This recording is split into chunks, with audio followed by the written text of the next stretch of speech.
जब हम जीवन में सफलता की बात सोचते हैं तो उससे पूर्व हमें अपने विजयदायिनी पर शक्ति पर पूर्ण विश्वास होना चाहिए। हमें अपने पर विश्वास होना चाहिए। तो जो कार्य हम करें तो उसे दिल से करें, अनमने होकर नहीं, तभी हम उस पर विजय प्राप्त कर सकते। जिस समय जेन एडम्स ने कॉलेज छोड़ा था उस समय उसके सम्मुख एक उद्देश्य था। उसके विषय में डॉक्टर ने कह दिया था कि उसका स्वास्थ्य इतना गिर गया है कि वो अब अधिक समय तक जीवित नहीं रह सकता।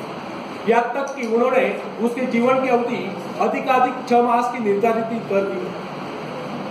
जैन ने कहा ठीक है 6 मास है, इन 6 मास में कम से कम वह एक काम तो मैं कर ही लूं जो मैं मानवता के लिए करना चाहती हूं।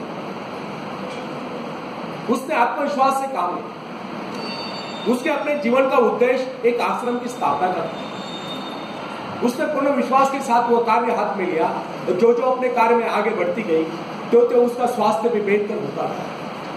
वह न केवल अपने उद्देश्य की स्थापना में सफल हुई, अपितु 6 मास ही नहीं, वह कई वर्षों तक जीवित भी रही। यह उसका अपने पर पूर्ण विश्वास और परमात्मा की कृपा में अपार श्रद्धा और निष्ठा का ही परिणाम। फ्रेंड्स, हिप्नोटिज्म का चमत्कार देखिए। मैंने एक ऐसे व्यक्ति को भी देखा जो साधारण, उसको जब हिप्नोटाइज कर दिया गया तो उसने वह कर दिखाया जिसकी कोई कल्पना नहीं कर सकता। उसको 2 कुर्सियों पर लिटा दिया गया। एक कुर्सी पर उसके पैर और दूसरी पर उसकी गर्दन और सीट, बीच का भाग अदर में। उसने अपने ऊपर 7-8 आदमियों का भार उस अवस्था में झेल लिया। अब आप ही बताएं कि उसमें यह अतिरिक्त बल कहां से आ गया। यह केवल उस व्यक्ति का करिश्मा था जिसने उसको हिप्नोटाइज करके उसमें यह विश्वास जगा दिया।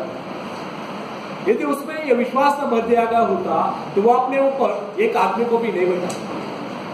फ्रेंड्स, यदि मनुष्य में आत्मविश्वास नहीं है तो प्रगति के पथ पर एक पग भी नहीं बढ़ा सकता। मनुष्य की सफलता उसके आत्मविश्वास के आगे नहीं जा सकती। सफलता केवल आत्मविश्वास का अनुकरण करने वाली चीज है। मनुष्य के संकुचित विचार ही उसकी असीम शक्ति को सीमित कर देते हैं। जो जो मनुष्य में आत्मविश्वास की वृद्धि होती जाती है तो उसकी कार्य शक्ति बढ़ती जाती है। मनुष्य की शक्ति का माप उसके उस तार से किया जाता है जिसके माध्यम से वो अपने सृष्टा से जुड़ा हो। यदि उसने अपने आत्मविश्वास का वो तार छोटा कर लिया तो उसमें शक्ति भी थोड़े समय के लिए आ गई। फ्रेंड्स, अब्राहम लिंकन के विषय में कोई किसी प्रकार का अनुमान नहीं लगा सकता। वह दिखने में बहुत ही सामान्य सा व्यक्ति था, किंतु जो ही अमेरिका में पहले उत्तर दिशा से गृह युद्ध की सनसनाहट आरंभ हुई और राष्ट्रपति पद के निर्वाचन का समय निकट आता था, अचानक लिंकन के मन में भाव उठा क्यों न वह इस बार अपने सारे राष्ट्र का भार अपने कंधों पर ले।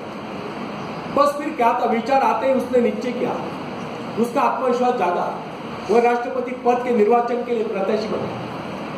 उसने उन लोगों से कहा जो किसी उपयुक्त व्यक्ति की तलाश करें, आप मेरे नाम का समर्थन क्यों न करें। उसने कहा कि उसके अंतःकरण में प्रेरणा हुई है कि उसको देश का कार्य करना चाहिए, इसलिए वो खड़ा हो गया। उसने उस समय के राजनीतिविदों को बता दिया कि इस विपत्ति की परिस्थिति में वो देश की बागडोर संभालेगा, उसमें ये योग्यता है। उसने अपना आत्मविश्वास प्रकट करते हुए कहा कि इस निर्वाचन में वह अवश्य विजयी होगा। उसका यह कहना आत्मश्लाघन नहीं, अपितु इसे उसका आत्मविश्वास ही कहना। उसका यह आत्मविश्वास सत्य सिद्ध हुआ और लिंकन राष्ट्रपति पद के निर्वाचन में विजयी घोषित किए गए। और दुनिया जानती है कि लिंकन एक सफल राष्ट्रपति